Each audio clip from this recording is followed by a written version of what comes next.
Thank you very much. Hi, everyone. I work in BT's research organization, run the AI and data science research program. And one of the areas that we're looking at is how do we do responsible AI in the company? What sort of governance framework do we need?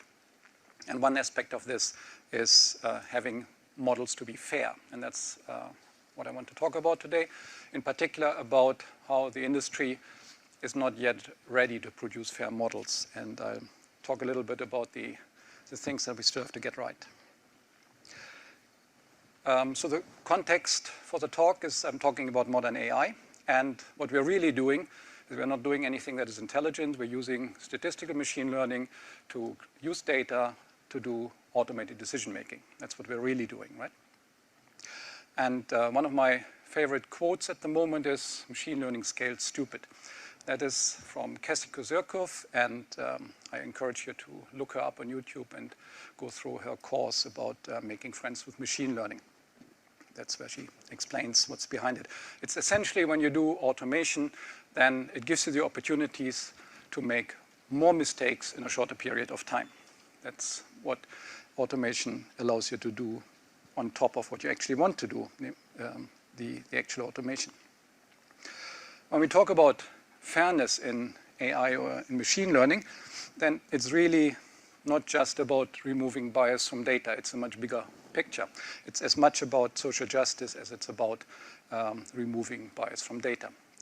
And so if you don't know the algorithmic justice leak yet and the work that Joy Buolamwini does, I encourage you to look that up. But when you talk about fairness of models, you have to look at things like who collects the data, who writes the code, who operates the AI, who is targeted, who has access to what you're building, and who is auditing the whole system. And I will mainly focus on the kind of what we understand in terms of fairness around removing bias from data. So what does that look like? Machine learning is a field in computer science, IT. So the first thing we do in this field is we come up with algorithms and methods, right, and metrics. And so there are a lot of fairness metrics that you can use to measure how fair is your model. Unfortunately, most of them are incompatible. So you can be fair in one aspect and totally unfair in another. The one tool that you can use to try all of these things out is a big shout out to IBM, who has released the AI Fairness 360 framework. It's a Python framework. And you can use that to play around with it and try out different fairness metrics and see what it does to your data and to your models. And that's what we did. Problem is, we see a kind of similar trend that we saw like a few years ago around machine learning, right? There's a plethora of machine learning algorithms, and people are using them without really understanding what they're doing.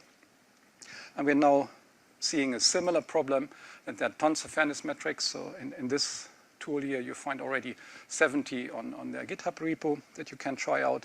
So which one should you use, and how should you use them, and what are the conditions under which they make sense and can be used, and what are the outcomes like? And so we have looked at this. So here's an example of a result that my colleague Andrew Langworthy has come up with. There will be a paper about this coming out. And we just tried this on an example. So we took the adult data set here. It's about giving bank loans. We looked at the protected attribute in this case was gender. And we tried to see what can we do about fairness with this kind of example. The first picture here, the large one on the top, shows you what happens to the accuracy of the model when you apply a fairness metric. So this is the MetaFair algorithm applied to it. And this has a parameter that you can set that is kind of the constraints what the algorithm does. And the higher you dial that up, the more fair your model is supposed to get. And so if you do this, you can see that the accuracy does weird things. It goes up and down. It's very noisy over the whole range. Right? So there's a side effect. You pick a parameter, and then if you don't look around, you get a certain accuracy of your model. But if you slightly change it to the left or to the right, the accuracy can either go up or can go down substantially.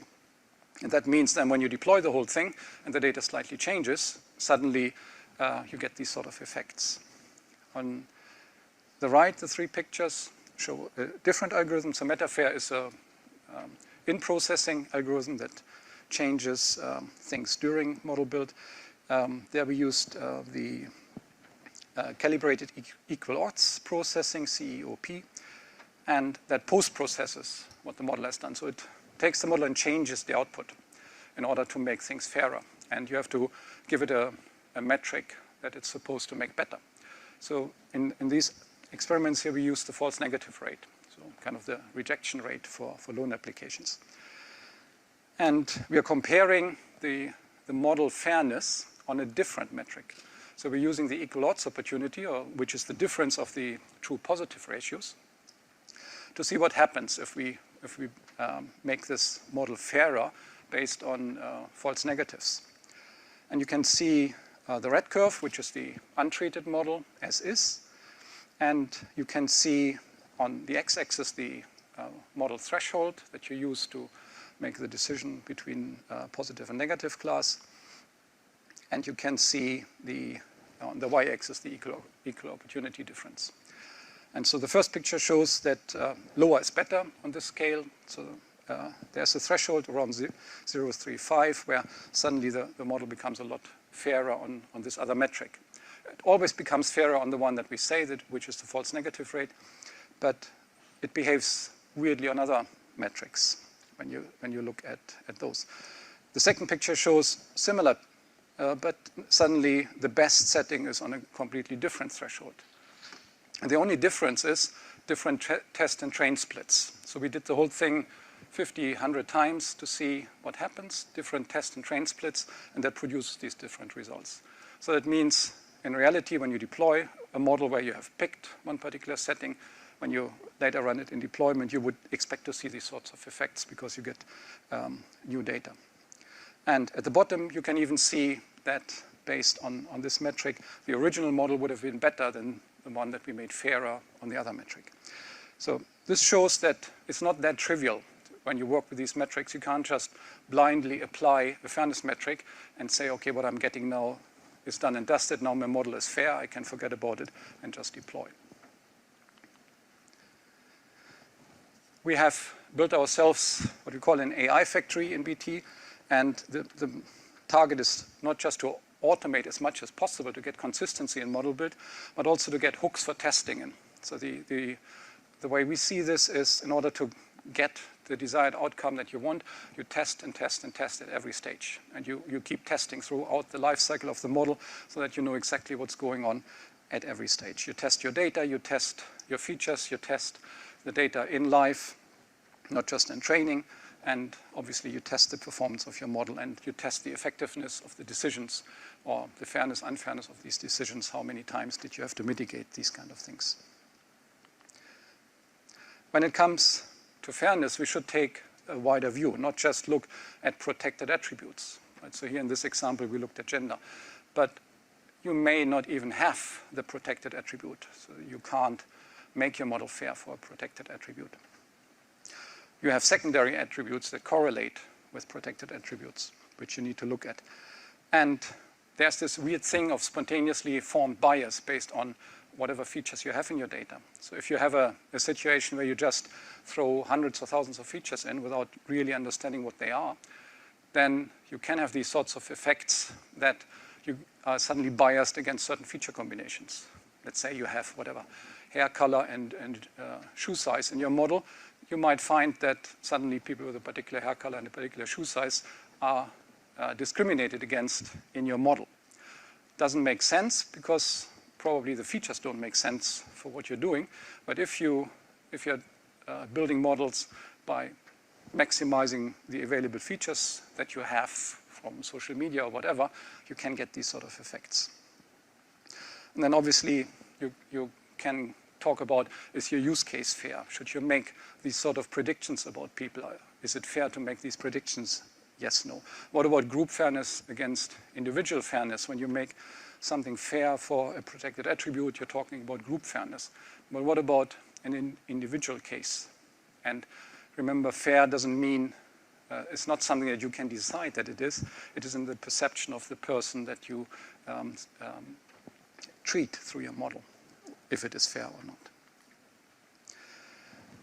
And coming back to the view that we are building models from data through statistical machine learning, the data is obviously what's key, that what we are using.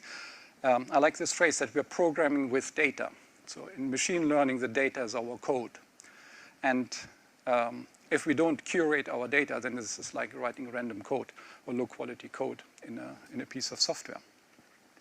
I like this book by David Hand about dark data, which basically you can learn that typically you don't really know your data. You don't understand what's in your data.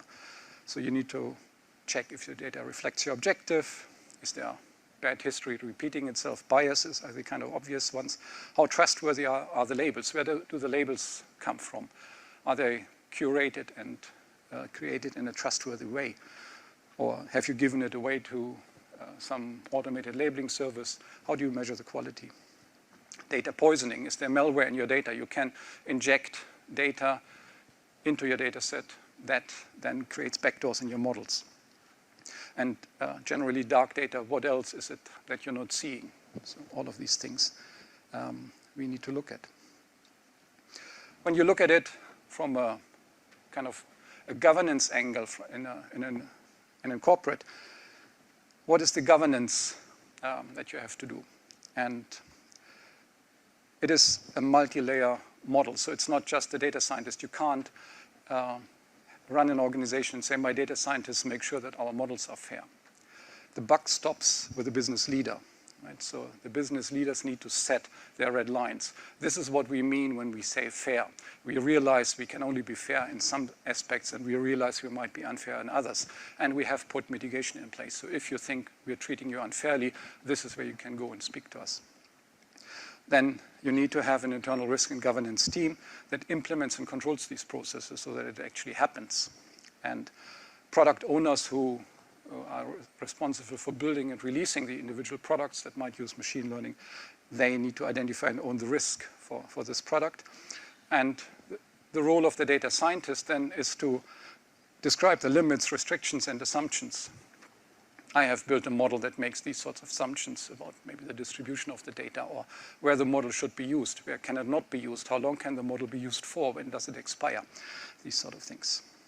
So AI fairness is an organizational policy enforced by a diverse team.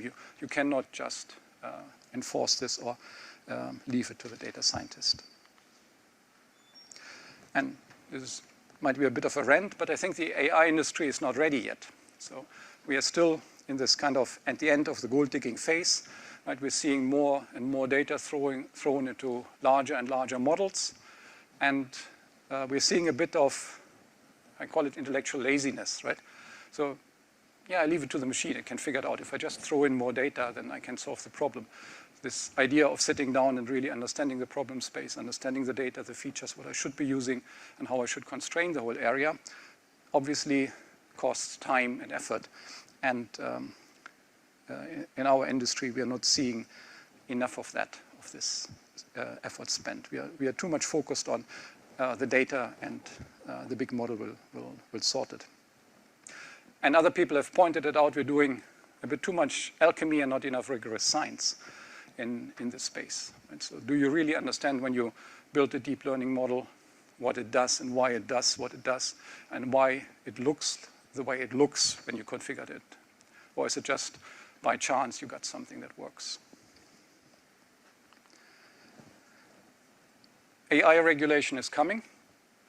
In a few years we will be regulated. And that means we have to get real in the way we do AI and we release AI. Because it's not only going to be that bias is going to damage your brand, you might get into actual legal trouble if you don't do it properly. The problem space here is that the regulators not necessarily fully understand the AI scene, and the AI experts not fully understand what regulators are up to and want. So the dialogue is really necessary. When you look into the kind of drafts that are coming out of Europe, or the UK is going to release a white paper in the next few months, then you get these kind of sentences in there. Your data and models should not be biased. You should explain your model outcomes. These are things you cannot do or cannot guarantee. You will put effort, you will have to put effort into it, but if a regulator said your data shouldn't be biased, yeah, then you have a problem because your data will certainly be biased no matter what you do. So the way we resolve these sort of conflicts is through working together and through dialogue. Some AI use cases will be restricted, things like facial image recognition, for example. And you can ask yourself, are you ready to be audited? So if the regulator comes to you and says, okay, you're running this model, you're selling this model, can you explain to me what it does, how you built it, where are the pros and cons, how have you made sure that it's not biased, how do you explain outcomes? Are you ready for these sort of questions? Or will you then start and scramble and try to find the documentation that you haven't produced?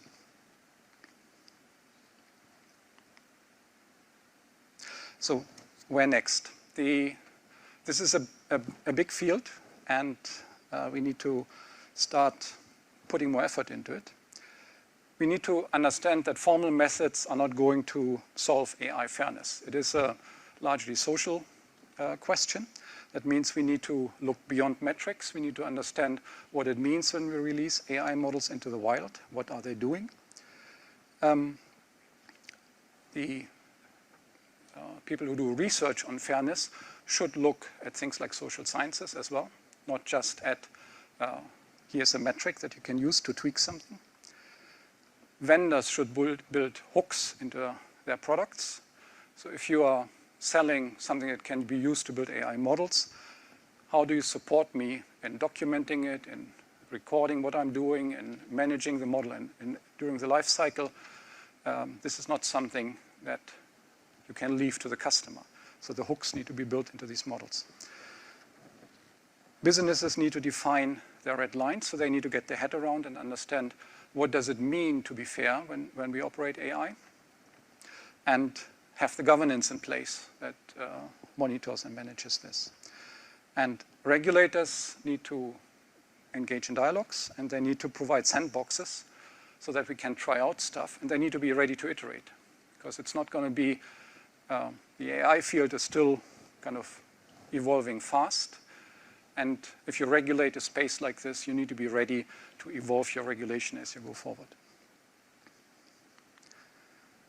All right, that was a bit of a rant, but I hope it was interesting. And if you have any questions, I'm here. Thank you.